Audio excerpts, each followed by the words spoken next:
Deus te abençoe, fique à vontade. Viu?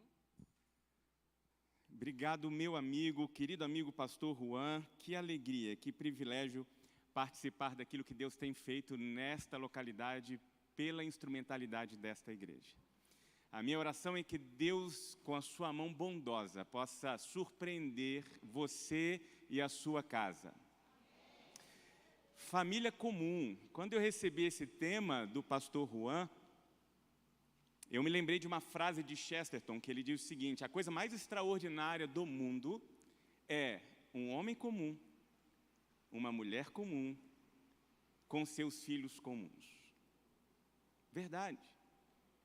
Sobretudo neste tempo em que nós andamos mais preocupados em aparecer do que ocupados em ser. Por isso, parabéns, Juan, toda a sua equipe, por pensar e por proporcionar este momento para nós. Que Deus continue cuidando das nossas famílias. A família é presente de Deus para a humanidade. E nós, Igreja do Senhor Jesus, somos guardiões dessa gênese dos céus na terra. E por isso, valorizem tudo o que tem sido compartilhado aqui, porque é palavra dos céus para você. E eu não tenho dúvida, pastor Juan e irmã Keila, que Deus vai falar nessa manhã. Sabe por quê? A Bíblia diz que com a queixada de jumento Deus matou 1000 filisteus. Então usar um jumento inteiro para falar o seu coração vai ser muito fácil. Por isso eu tenho a garantia de que Deus bondosamente vai falar com você. Pastor Juan, eu preciso fazer um destaque aqui, porque aquilo que o irmão, juntamente com a irmã Keila e toda a sua equipe, tem feito na vida e na história da primeira Igreja Batista em Belo Horizonte, tem ultrapassado os arraiais mineiros. E o meu coração se alegra. Meu coração de verdade se alegra pelo que eu estou vendo aqui. Eu ouvi falar, e nessa manhã os meus olhos têm tido o privilégio de ver que Deus continue sustentando vocês. Que os corações de vocês e de toda a sua equipe sejam norteados pela boa, perfeita e agradável vontade do Senhor. E que Belo Horizonte seja ganha para Jesus. Que Minas seja ganho para Jesus. Que o nosso Brasil seja transformado por meio da sua vida, por meio da sua história e por meio das nossas famílias. Amém? Então, tá bom. Samuel, cadê o Samuel? Está ali, achei que tivesse sido arrebatado. Samuel, obrigado por essa manhã, por presentear meu coração com esse tempo de adoração. Gente, sabe de uma coisa? Uma das coisas que a gente vai fazer eternamente é adorar a Deus. É adorar a Deus. Isso aqui é só um ensaio. Então, pode cobrar o Samuel, pode apertar. Faz sangrar, tá? Eu tenho um amigo, você conhece, o pastor Rubens, lá da primeira Igreja Batista de Goiânia, ele diz o seguinte: olha, seminarista comigo não pode suar, tem que sangrar. Então faz o Samuca sangrar, porque ele tem esse compromisso diante de Deus de nos levar à presença dele em adoração, porque é isso que a gente foi, para isso a gente foi criado, tá bom? Eu tenho o sagrado encargo nessa manhã de tratar de um assunto muito sério, que é, deixa eu ver se dá para passar aqui, finanças no lar. Você sabe muito bem que quando nós falamos sobre finanças, nós estamos tratando essencialmente sobre o uso do dinheiro. E quando nós tratamos de dinheiro, nós estamos pisando em terreno sagrado. Quando nós falamos de dinheiro, nós estamos tratando de um assunto espiritual. Para você ter uma ideia, na Bíblia, nós temos registrados 215 versículos sobre fé, 218 versículos sobre salvação e, precisamente, 2.084 versículos sobre finanças. O assunto mais tratado pelo Senhor Jesus no seu ministério foi reino de Deus. O segundo assunto mais tratado pelo Senhor Jesus, por meio das suas parábolas, por meio dos seus diálogos, foi dinheiro. Por quê? Porque Jesus tinha uma preocupação sobre a maneira pela qual nós lidamos e tratamos com o dinheiro. E sabe qual que é a maneira errada de lidar com o dinheiro? Quando nós deixamos o dinheiro mexer com a gente. Eu vou repetir. A maneira errada de lidar com o dinheiro é quando nós deixamos o dinheiro mexer com a gente. Jesus sabia disso.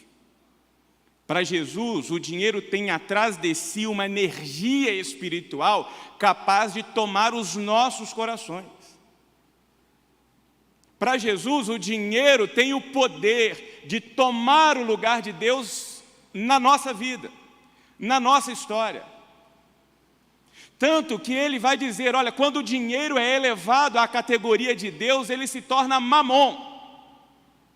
O que é mamon? Mamon é uma divindade. Mamon é esse dinheiro, quando sai da categoria de dinheiro e ocupa o lugar de Deus, ele se torna Deus na nossa vida. E rivaliza com Deus. Muita gente acredita que o dinheiro é apenas dinheiro. E que todo o tempo o dinheiro é apenas dinheiro. E olha o que o Senhor Jesus Cristo vai dizer. Ele é tão preocupado com a capacidade do dinheiro se tornar Deus na nossa vida, em que ele diz aí, ninguém pode servir a dois senhores, pois odiará um e amará o outro, ou se dedicará a um e desprezará o outro. Vocês não podem servir a quem? A Deus e ao dinheiro. Não dá, é incompatível. É incompatível. E diferente do que muita gente imagina, dinheiro não é neutro. Dinheiro não é neutro. O que é neutro? Neutro é isso aqui, ó. Isso aqui é neutro. Se isso aqui cai ao chão, ou está lá no chão, e você vem passando e olha aquilo ao chão, aquilo não te atrai. O que você pode fazer com uma pessoa educada é pegar e jogar no lixo. Mas ninguém chega, quando você vê um pedaço de papel ao chão, olha para um lado, olha para o outro, pisa.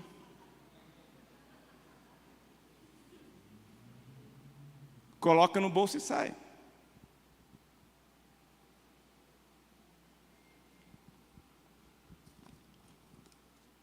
Isso daqui não é neutro.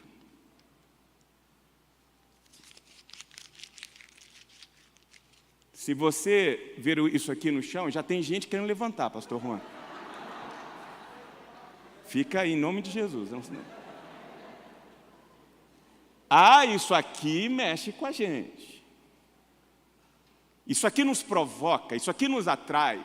Isso aqui faz a nossa mão coçar, o nosso coração acelerar. Por isso aqui a gente mata, por isso aqui a gente faz guerra. Por isso aqui nós somos capazes de destruir as famílias que Deus deu a nós. Vou guardar para ninguém cair na tentação. Entre o ano de 2020 e 2021, dentro de um cenário excepcional da humanidade, 260% de aumento nos divórcios no Brasil. 57%, pastor Juan, segundo o IBGE, por conta de dinheiro. 57% da razão da desfragmentação das famílias hoje no Brasil está ao redor do dinheiro. Lembra do que Jesus Cristo vai dizer lá em Mateus capítulo 6, na sua célebre palavra conhecida como Sermão do Monte?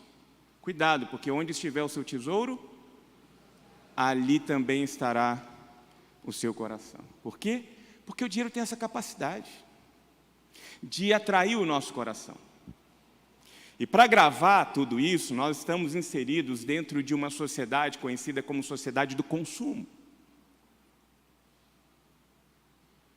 Uma sociedade que faz-nos acreditar que mais importante de tudo é ter. Mesmo sem precisar, você precisa ter. E aí vem um leitor da nossa sociedade, um pensador, sociólogo polonês, Zygmunt Bauman, que faz uma leitura muito precisa dessa realidade e vai dizer o seguinte: a sociedade de consumo prospera enquanto consegue tornar perpétua a a autossatisfação dos seus membros e, em seus próprios termos, a infelicidade deles. Em outras palavras, o que Bauman está querendo dizer para a gente aqui? É que nós vivemos numa sociedade de consumo que gera em nós aquela sensação muito pueril da satisfação. Quer ver uma coisa? Quantas jaquetas eu preciso para me proteger do frio? Quantas jaquetas eu preciso para me proteger do frio? Uma. Talvez alguém um pouquinho mais desconfortável, vai ser pelo menos duas, porque enquanto uma está lavando, eu uso a outra. Agora não responda. Faça igual Maria, guarda no coração. Quantas jaquetas você tem?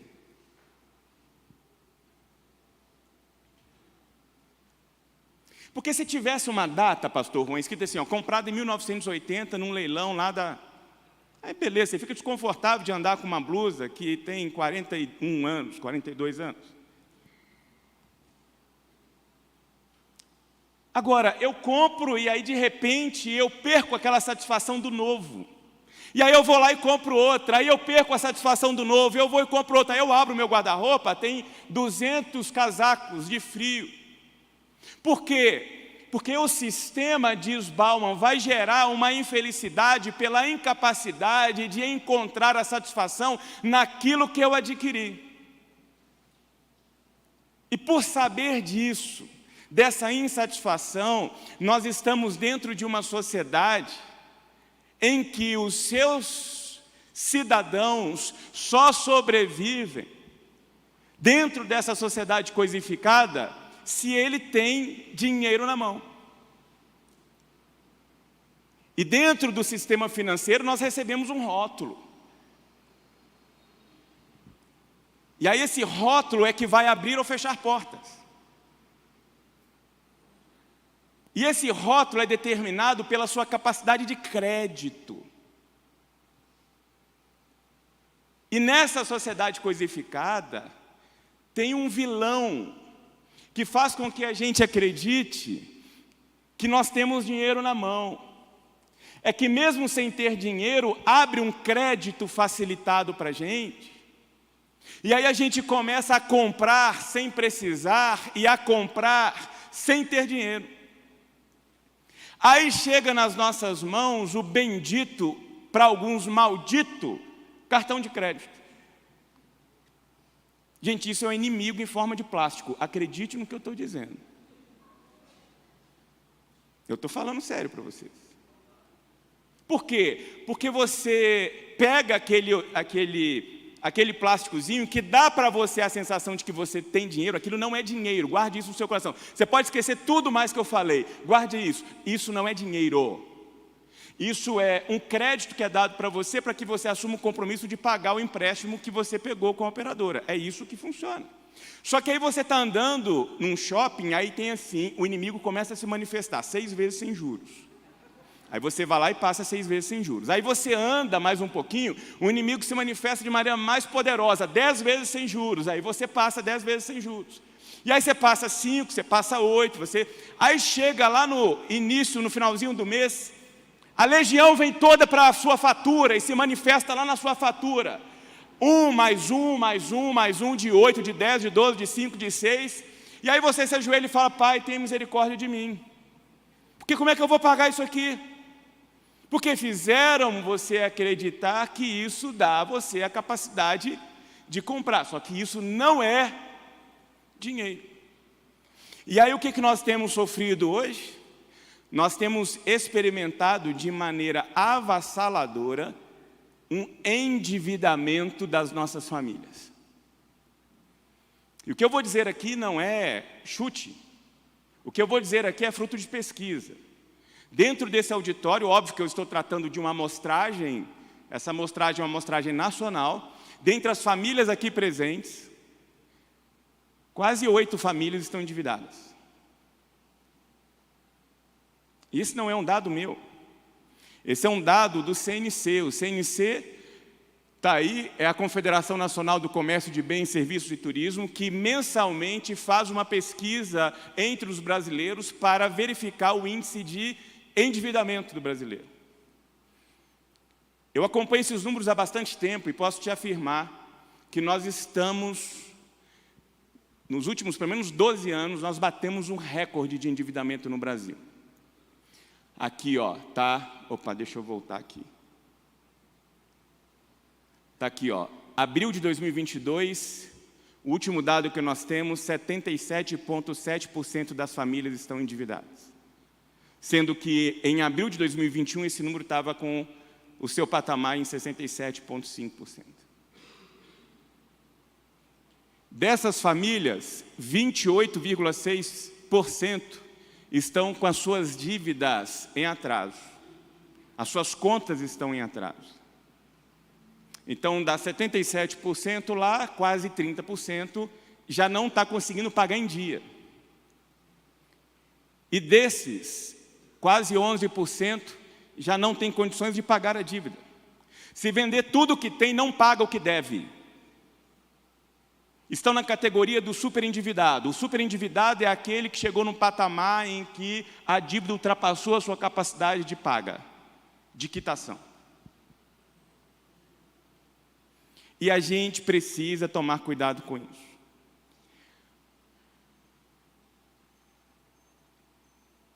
Eu queria, volta aí para mim.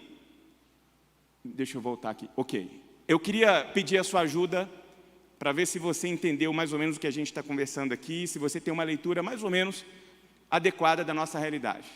Está aí listada tipos de dívidas que a gente hoje acaba adquirindo, porque não tem como sobreviver também nessa sociedade capitalista sem a gente se envolver com qualquer um desses elementos.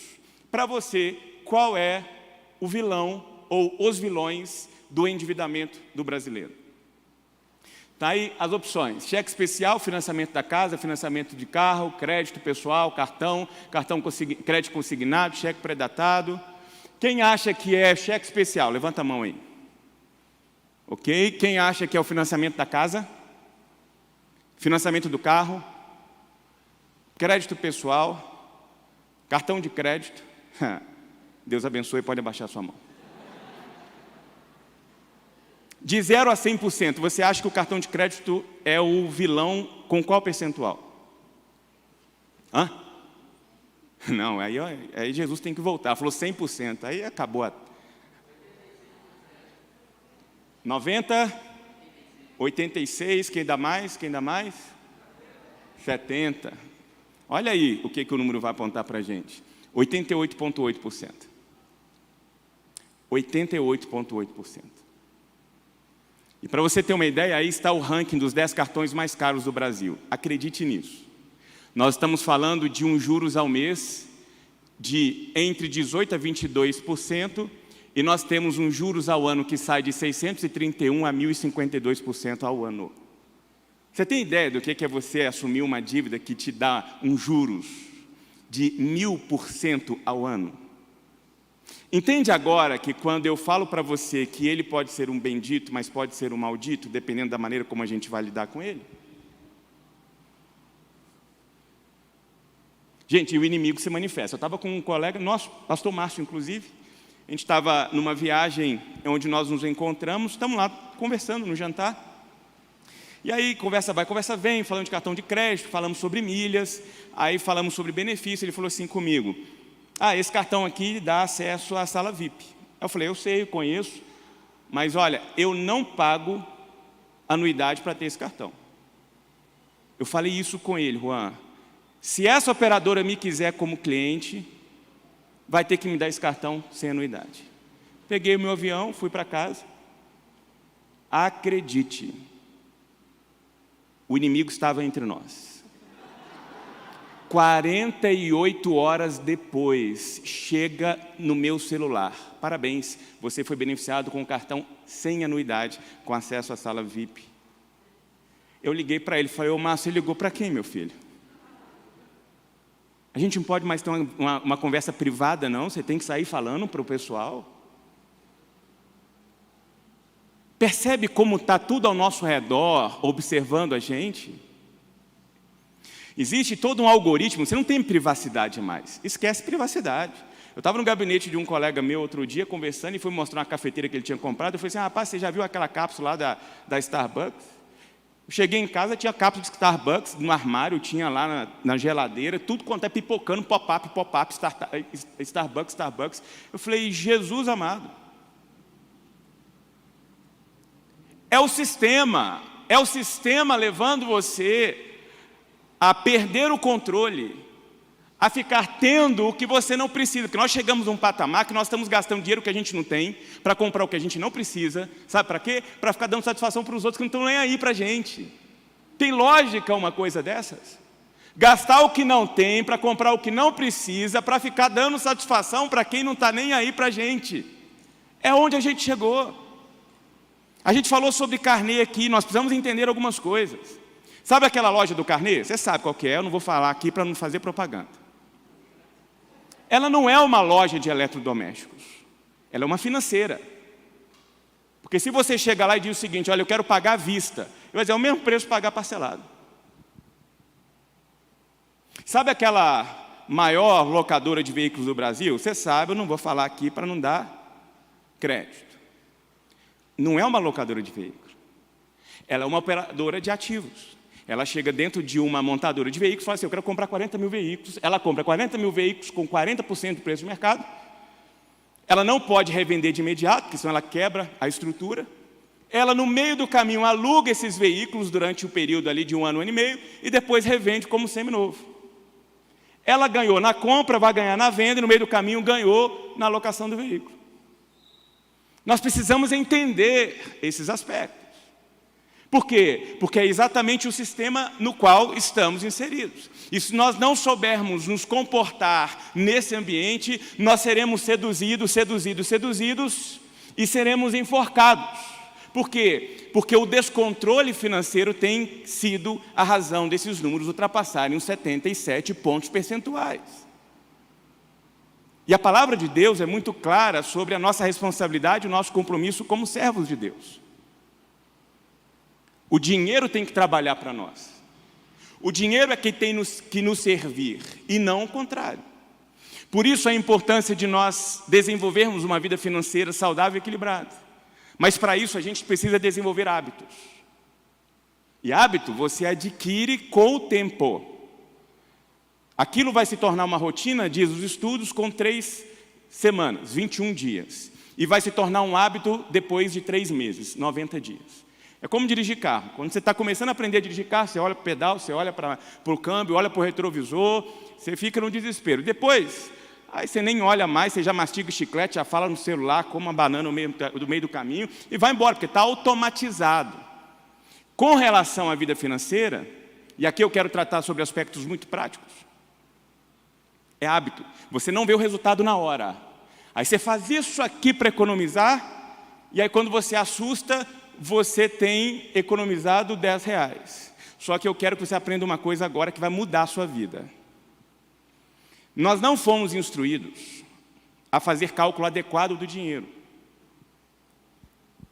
Se você chega para um irmão nosso, norte-americano, e pergunta para ele assim, quanto que você ganha? Ele diz 60 mil. Você fala assim, uau, 60 mil? 60 mil por ano. Por quê? Porque quando você olha para o dinheiro no tempo, te dá uma outra dimensão de valor do que você olhar para o dinheiro aqui e agora. Vamos fazer um teste. Quanto está o cafezinho expresso hoje em Belo Horizonte? Ó, pelo visto, ninguém toma café aqui. Quanto? 7, 8 reais. Gente, faz café em casa e leva uma garrafa térmica, está mais barato. 7, 8 reais. Vou arredondar para 8 reais. Se uma pessoa toma um cafezinho de segunda a sexta-feira, nós estamos falando de quanto? De segunda a sexta. Vamos considerar 8 reais, 40 reais por semana. Quanto que dá isso no mês? 160. Quanto que dá isso por ano? Aí todo mundo pegando o celular agora para fazer conta.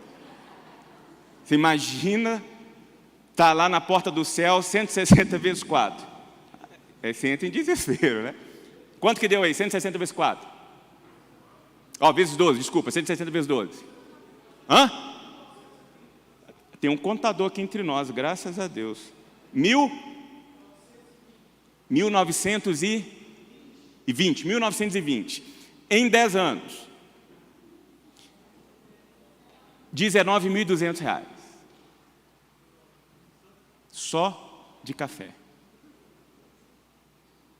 Tem gente que agora decretou: eu não tomo café a partir de hoje.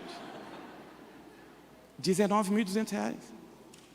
E aí você tem, saindo por torneiras abertas que você não monitora, esses recursos. E aí você chega no final de 10 anos, desesperado, por quê? Porque não conseguiu juntar, porque não conseguiu construir um patrimônio. Isso não tem a ver com o que você ganha. Preste atenção nisso. A máxima da economia financeira não é quanto que você ganha, é quanto que você gasta. Porque você pode ganhar 20 mil e tentar viver 25, 30, vai dar problema. De qualquer maneira, a conta não fecha. Então tem que ter a habilidade de lidar com o dinheiro, colocando o dinheiro na perspectiva correta, fazendo ele trabalhar para você, mas entendendo o seguinte: eu só posso dar passos que a minha perna alcança. E aprenda a olhar para o degrau de baixo. Nosso problema é que a gente vive olhando para o degrau de cima. E quando a gente vive olhando para o degrau de cima, sempre vai ter alguém no degrau de cima que está numa posição mais privilegiada do que a gente. Agora, cuidado, nem tudo que reluz é ouro. Eu morei na Ilha da Fantasia do Brasil. Você sabe onde que é a Ilha da Fantasia do Brasil? Eu morei lá, na capital federal. Lá é a Ilha da Fantasia. Eu vi pessoas que ganham R$60 mil por mês com a agiota batendo na porta. Acredite, R$60 mil por mês. Não tem a ver com quanto que você ganha. Tem a ver com o seu comportamento diante do que você ganha. Entendendo, se eu ganho X, eu tenho que viver com X menos Y. Eu servi as Forças Armadas por 21 anos. Por quê? Porque dentro de casa eu tinha um militar, que era o meu pai. E apesar dele ter abandonado a farda, ele continuou sendo general lá em casa. E eu lembro que eu e meu irmão tínhamos mesada. E ele falava assim comigo, com meu irmão: olha só, aqui em casa eu pago a conta de água e luz até aqui. Então vamos supor, R$100. 100 de água, 100 de luz. Presta atenção, se vocês gastarem mais de R$100, eu vou descontar da mesada de vocês. Mas eu vou ser misericordioso. Se vocês gastarem menos de R$100, o que tiver de gordura entre o que vocês economizaram e os R$100, eu vou dar para vocês de crédito. Ah, aquilo era maravilha. Era meu irmão estar lá no chuveiro, eu chegava lá na chave geral da casa e fazia assim, ó, tchum. Por quê? Porque eu comecei a aprender que dinheiro não dá no quintal, num pé de árvore. Você não abre a torneira da sua casa e começa a sair dinheiro de lá. Tem custo. E quando você começa a entender o custo das coisas, daqui a pouquinho a gente vai falar sobre isso, opa, muda. Então o que você vai fazer? A primeira coisa, vai colocar tudo no papel. Vai colocar tudo no papel e vai falar isso com a família. Olha, aqui em casa nós temos isso aqui de dinheiro. Porque tem filho que acredita que cai do céu. Se é hora, desce um Sedex do céu, Sedex Gospel com um pacote de dinheiro. Não tem disso. Então explica, olha, aqui em casa a gente tem isso aqui, a gente tem que pagar A, B, C, D, e aí sobra isso aqui. E se você quiser uma dica de aplicativos, estão aí, são os principais aplicativos de gerenciamento financeiro disponíveis no mercado. Boa parte dos bancos já tem feito isso direto na conta. Por que você tem que ter isso? Para você saber onde que o seu dinheiro está indo. Por exemplo, com quanto que você gasta com alimentação, com saúde, com educação, com lazer. Você tem que saber, para você ter, de fato, a percepção de onde você está pisando. Então, a primeira coisa que você vai fazer é isso. E lembre-se de uma coisa, tem uma máxima do Peter Drucker que diz o seguinte: se você não pode medir, você não consegue gerenciar. Então não dá para você acompanhar para onde o seu dinheiro está indo se você não consegue, de fato, registrar o movimento desse dinheiro. E você vai começar a fazer isso agora. Qual que é a vantagem do aplicativo? Você parou, deu lá R$2 para o guardador de carro, você vai colocar lá R$2 guardador de carro. Saiu, foi comprar um chiclete, você vai colocar lá, chicletes, R$1. Vai falar, mas é R$1. Lembre que nós acabamos de fazer uma conta com um cafezinho que deu R$19.200 em 10 anos. Então você tem que perceber que se você der alguns passos para trás, você vai garantir a longo prazo uma reserva. Isso aqui é previdência. Pastor Juan mencionou a oportunidade que eu tenho tido de trabalhar com pastores em todo o Brasil. Somos hoje 14.500 pastores no Brasil, filiados à Ordem dos Pastores. Me lembro que estávamos realizando mentoria com um grupo de pastores com a média de 40 anos de ministério. Eu tinha 600 anos de ministério, Juan, na mesma sala. Nenhum daqueles pastores tinha 1 centavo economizado e um patrimônio móvel adquirido.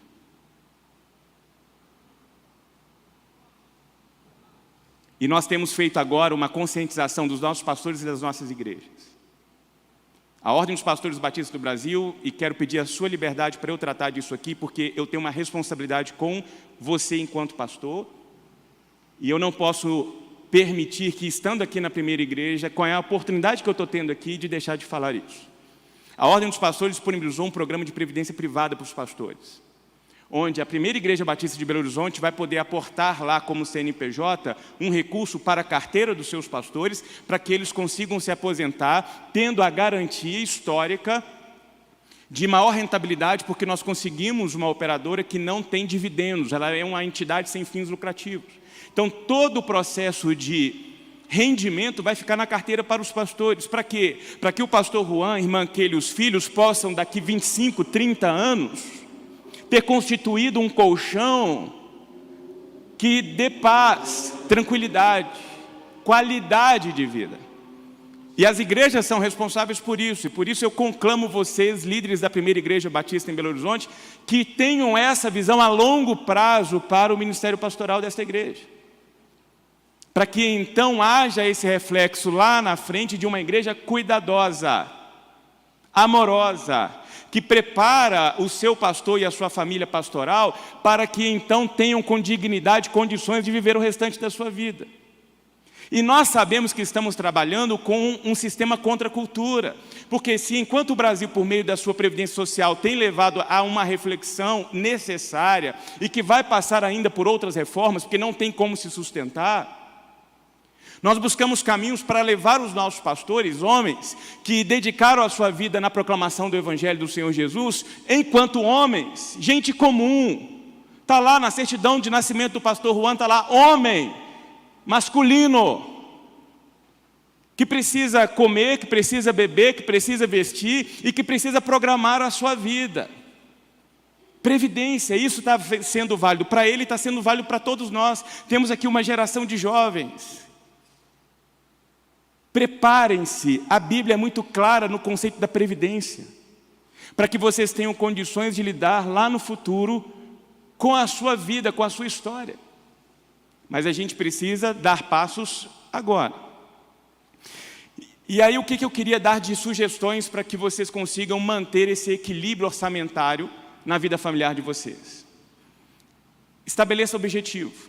Então você fez lá o levantamento do que você gasta, do que você tem, e você vai dizer o seguinte, vamos estabelecer objetivos. Eu vou pegar clássicos aqui, comprar alguma coisa, tá? Pode ser um imóvel, pode ser um carro, um bem qualquer. Você vai sentar com a família e vai dizer o seguinte, olha, nós temos um objetivo, comprar isso aqui em tanto tempo. Para comprar isso aqui em tanto tempo, a gente precisa começar a economizar aqui, no ponto zero, X reais por mês. Está combinado? Está combinado. Uma viagem. Olha, nós vamos viajar lá para a terra do tio Sam, lá com as crianças. Vamos. Não tem problema nenhum nisso. Gente, não há pecado viajar, tirar férias. Não há. Você tem que se programar, porque não dá para ter tudo, né? Então você se programa. Olha, nós vamos viajar. Eu lembro quando eu estava completando 3 anos de casado, eu sonhei com uma viagem para mim e para minha esposa. E ficamos 3 anos juntando dinheiro. Aí de vez em quando a Natália passava por uma vitrine, o inimigo começava a atrair o coração dela para a vitrine. Eu falava, sai para lá, inimigo. Eu falava com ela, amor, se você comprar, são 6 meses que nós vamos ter que adiar a nossa viagem. E falava isso lá agora para o Gustavo. Gustavo, aí ele passa numa loja de brinquedo, pai, eu quero brinquedo. Olha, se você comprar esse brinquedo, são 6 meses de distanciamento do nosso sonho. E tem que haver essa leitura da realidade. Então, crie objetivo. Por quê? Porque uma vez estabelecido o objetivo, você vai ajustar o seu orçamento para cumprir aquele objetivo. E eu queria colocar aqui para você essa estruturação de montagem do seu orçamento e dessa postura de seguir com disciplina o seu orçamento. Então, você vai identificar Como que você está gastando o seu dinheiro, que é o que a gente fez com os aplicativos. Depois você vai avaliar os seus gastos e vai definir as metas que você consiga alcançar os seus objetivos. Então, a nossa meta é comprar uma casa, é comprar um carro, é fazer uma viagem, é passear, a meta é de vocês como família. E vocês vão estabelecer o que vocês podem e o que vocês não podem nesse caminho para alcançar esse objetivo. E por último, vocês vão acompanhar de perto as suas despesas para assegurar que estejam dentro do planejado. Porque não adianta pôr no papel, não adianta dizer qual é o objetivo se vocês não vão acompanhar isso de perto. E aí tem que ver, olha, está saindo aqui, esse mês a gente gastou mais com isso, não pode, a gente vai ter que apertar o cinto do outro lado. Então tem que fazer essa correção de rota, porque senão vocês vão se desviar do objetivo de vocês. Algumas dicas que eu acho que pode ajudar vocês. O que vocês estão vendo aí? 2 maçãs, uma mordida e uma inteira. Não é. Vocês estão vendo 2 conceitos importantes para a vida de vocês, que é o conceito de desejo e de necessidade. E uma coisa não tem nada a ver com a outra. Aquela maçã à sua esquerda, você agora já sabe do que ela se trata. Ela é uma marca. E o camarada é um gênio, porque ele foi lá em Gênesis capítulo de número 3 e leu um versículo. Desejável aos olhos, atraente, sedutor. E falou, é isso aí, o meu negócio vai ser desse jeito mesmo. E conseguiu. Hoje o indivíduo entra numa fila para comprar um aparelho celular que custa 10, 11, 12 mil reais, dorme na fila, ele dá metade do rim, restante financia, para poder andar com um aparelho telefônico na mão que dá para ele o status. Meu filho, o telefone foi para ligar. Qual que é o objetivo do telefone? É ligar. Mas ele dá, além da sua função, ele dá o status. Aí a pessoa tira o celular e põe sobre uma mesa e diz, você está sabendo com quem que você está falando? Com o endividado.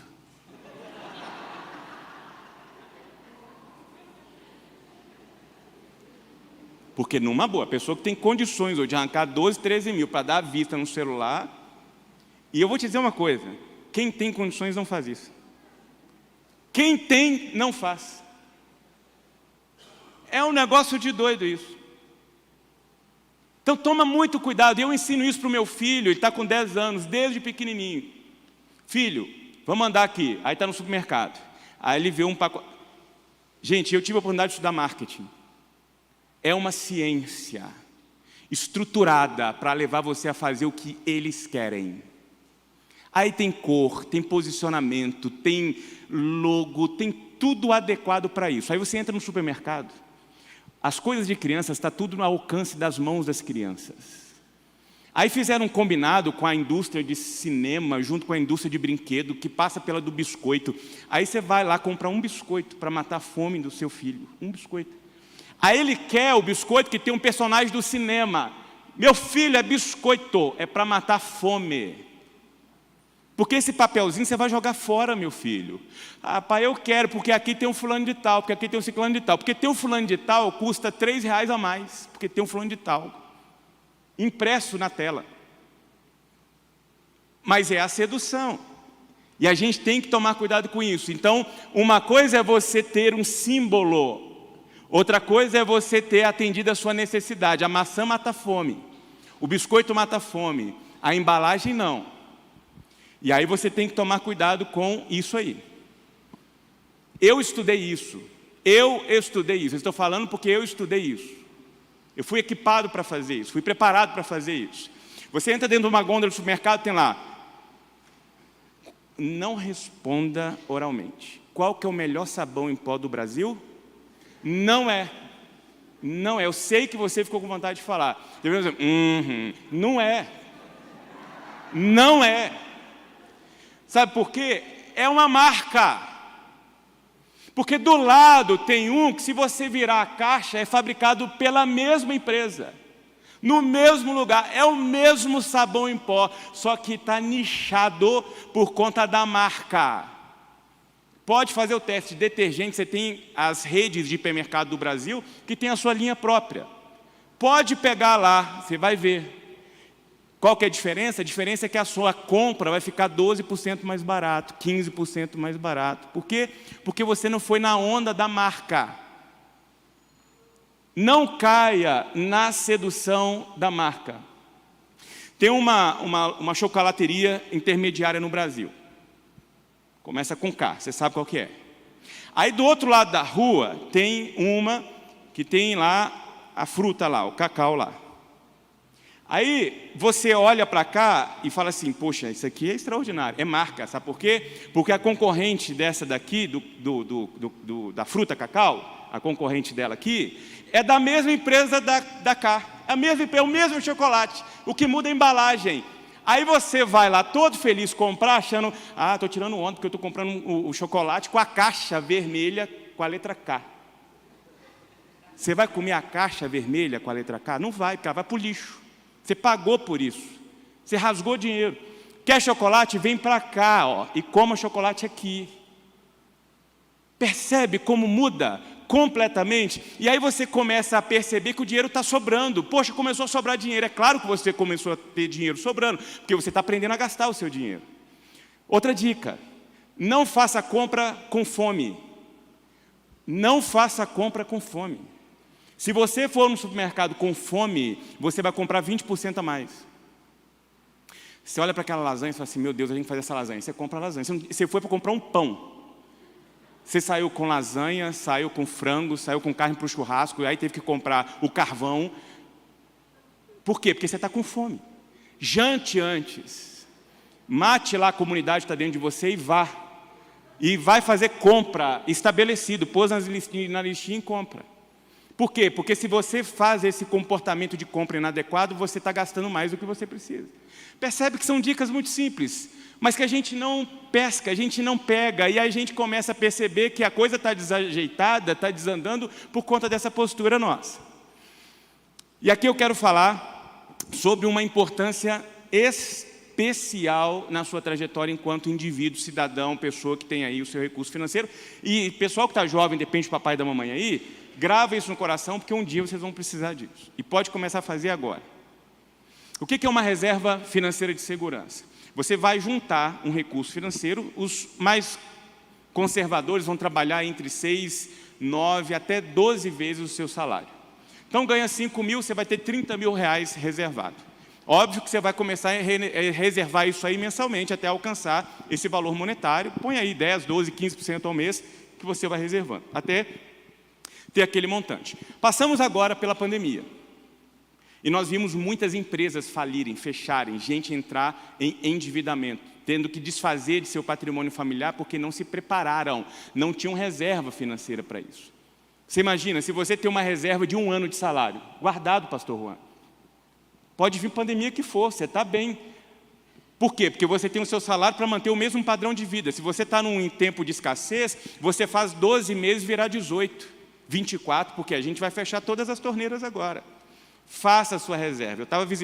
Eu era pastor aqui em Belo Horizonte, e estava visitando uma ovelha no hospital, e aí, sabe, aquele estacionamento, rua descida, 90 graus, você dá aquela puxadinha para frente para ver se está vindo algum carro, brotou do chão, acredito, brotou um Corolla 0 km da minha frente.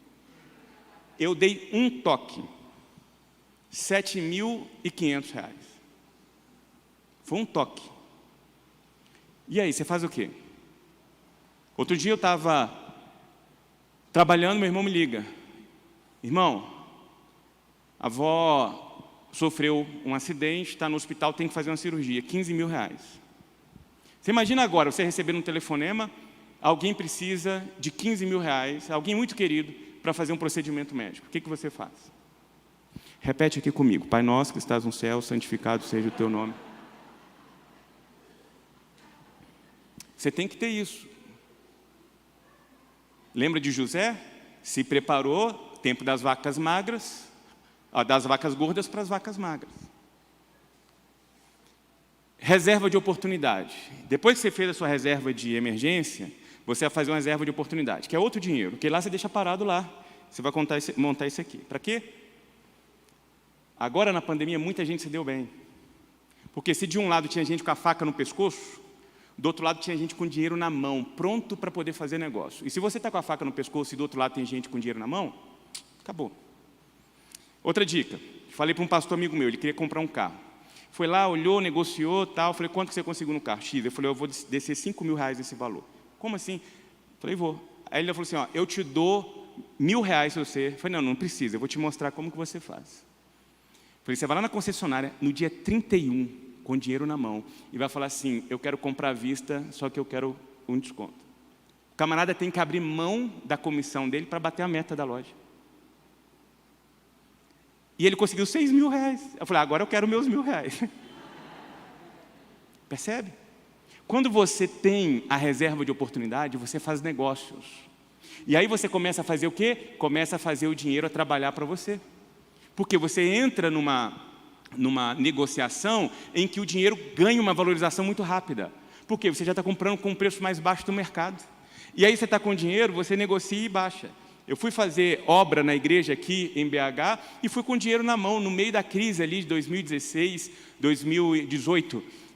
As empresas ficavam malucas, eu quero pagar à vista. Teve uma vez que eu fiz uma negociação de 35% mais abaixo, porque eu estava com dinheiro na mão e ele precisava vender.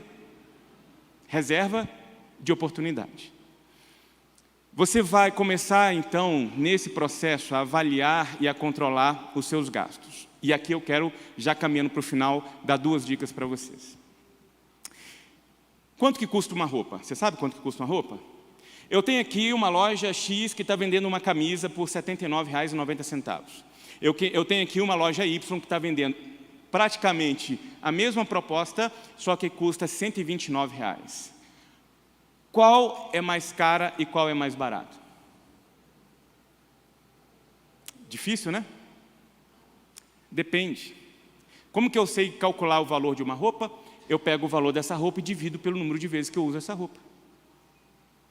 Se você tem uma blusa de R$ 79,00 que aguenta 7 lavagens, ela custa R$ 11,00 para cada uso. Se eu tenho uma blusa que custa 120, eu não estou falando de marca, eu estou falando de qualidade. Se eu tenho uma blusa que custa R$ 129,00 e eu uso essa blusa por 7, 8, 9 anos, ela é muito mais barata do que essa blusa que custa 79. Percebe? Agora, alguém ensina isso para você? Não, é óbvio que não. Por isso que a gente tem que agradecer a Deus, pastor Juan, por termos espaços como esse. Por quê? Porque nós somos cidadãos desse mundo, não somos desse mundo, mas nós devemos, como bons mordomos daquilo que Deus colocou nas nossas mãos, gerenciar isso para 2 coisas. A gente tem dinheiro para 2 coisas. Para ter, e não tem pecado nenhum você ter. Eu tinha uma crise, que às vezes eu tinha coisas que os outros não tinham. E aí Deus me fez entender. Se você pode comprar um tênis de R$500, ok, compra o tênis de R$500, não se mate por isso. Agora lembre-se de quem não tem. Aí você vai lá e compra 5 tênis de R$100 e dá para quem não tem. Olha a economia divina acontecendo aqui. Então a gente tem dinheiro para isso. Para comprar sorvete, que é o sinônimo aqui, ou o símbolo do prazer nosso, do bem-estar, e para ajudar quem precisa. A nossa igreja está lá, cuidando de 150 famílias que foram atingidas pela chuva em Petrópolis. Eu resido em Petrópolis. E é uma igreja nascente, ainda vamos completar um ano, é uma congregação. 150 famílias, recebendo eletrodoméstico, cama, talher, mesa e um voucher de R$600 no supermercado para poder fazer uma compra. É para isso que a gente está aqui. Para mostrar o seguinte, Deus, pastor Juan acabou de falar, está aqui, multiplica isso para a expansão do reino do Senhor. Nós somos a resposta para o caos, nós somos a resposta para a injustiça, nós somos a resposta para a desigualdade, nós somos. Eu falo isso na minha igreja, não adianta ficar ajoelhado pedindo para Deus trazer do céu cesta básica para matar a fome da terra se a sua despensa está com comida. Nós somos a resposta. E nós precisamos, portanto, aprender em Deus, com Deus, guiados pelo Espírito Santo de Deus, usando as ferramentas que nós temos, os conhecimentos que nós temos, para quê? Para fazer bom uso daquilo que está nas nossas mãos, como bons mordomos. Nós teremos que prestar contas disso. Deus quer fazer muito mais por meio da sua vida, da sua história, da sua casa, dos recursos que estão nas suas mãos, para te abençoar e abençoar pessoas que precisam de você. Quanto que custa manter um carro hoje?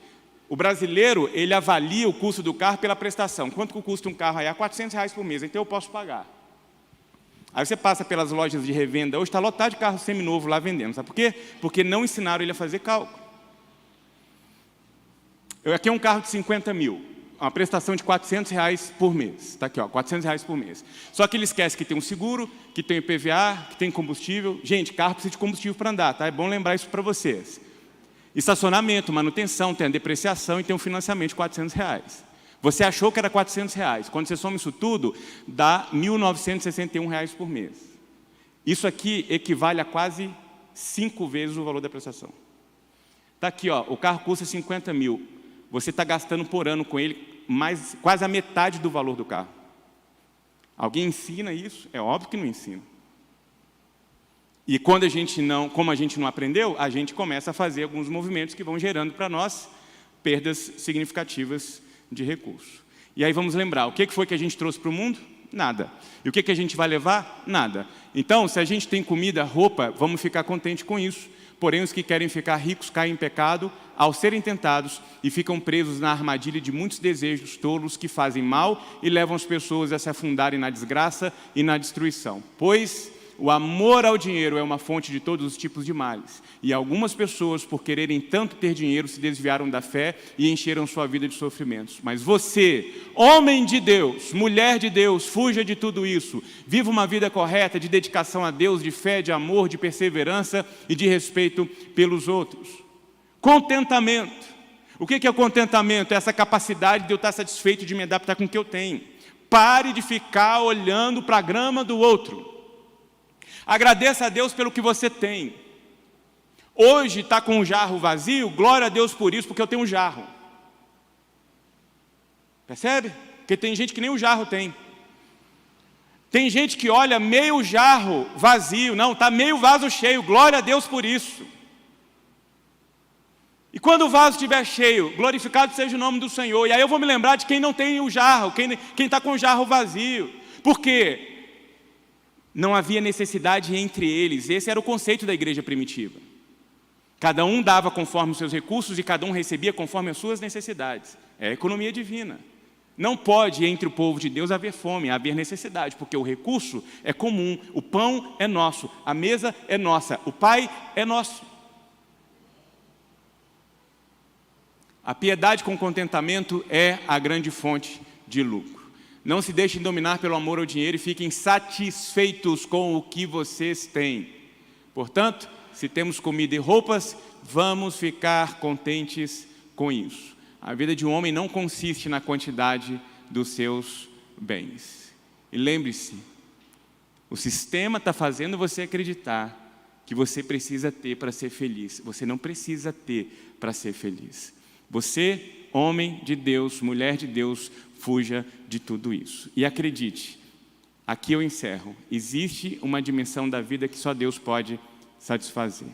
Você sabe o que é isso aí que está na tela, não sabe? Você sabe o que é isso que está aí. Essa empresa descobriu uma coisa que nós sabemos, mas nos esquecemos. Sabe o que ela disse para a gente? Tem coisas que dinheiro não compra. Para todas as outras coisas, eu estou aqui. Mas ela disse para a gente, tem coisas que dinheiro não compra. E o que mais vale na vida, a gente não pega e a gente não compra. E as nossas famílias precisam ser colocadas em cima desse valor, que é Ele. Deus tem que ser suficiente para nós. Lembra da palavra do apóstolo Paulo? Eu sei ficar contente em qualquer situação. Sei passar privação e sei ter a abundância. Sabe por quê? Deus é suficiente para mim. Se Ele está comigo, basta. Se Ele está comigo, basta. Aí, vivendo com Ele, eu vou experimentar de uma dimensão que só Ele pode cuidar. Sabe por quê? Porque Ele vai dar para a gente paz que excede o entendimento. Alegria incondicional. Harmonia. Eu conheço famílias que têm muito dinheiro, mas os cônjuges não se falam. Os filhos se relacionam com os pais pelo que os pais têm.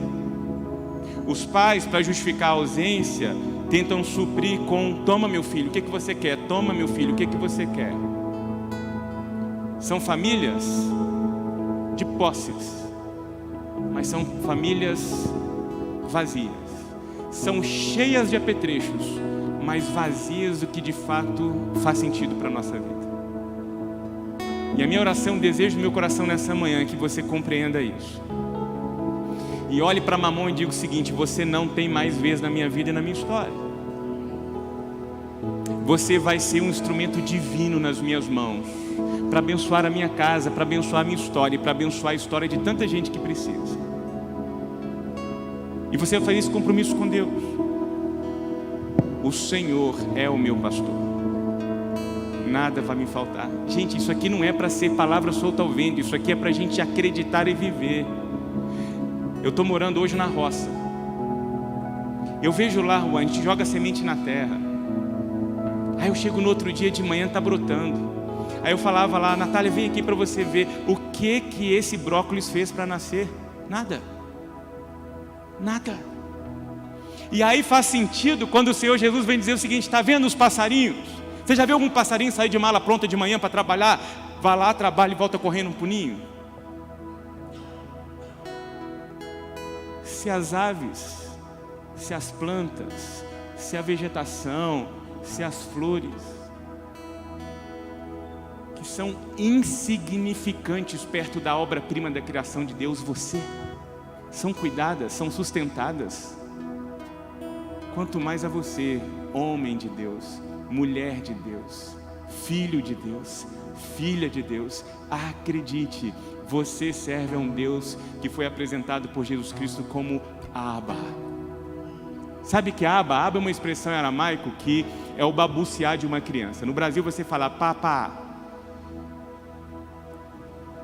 lá era Abba, era papá.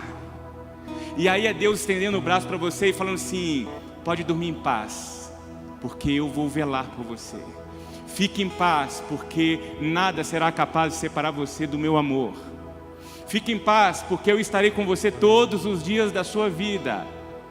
Fique em paz, porque juntos você, eu, somos mais do que vencedores. Nós precisamos acreditar nisso, nós precisamos viver isso, para que Deus realize o querer dele na nossa vida, para que sejamos de fato agentes de transformação na nossa casa, que os nossos lares sejam um pedaço dos céus na terra, que nos nossos lares o dinheiro não tenha a última palavra, mas sim a palavra de Deus, a vontade de Deus, o querer de Deus, os sonhos de Deus. Realize, Deus, em nome de Jesus, o teu querer sobre as nossas vidas.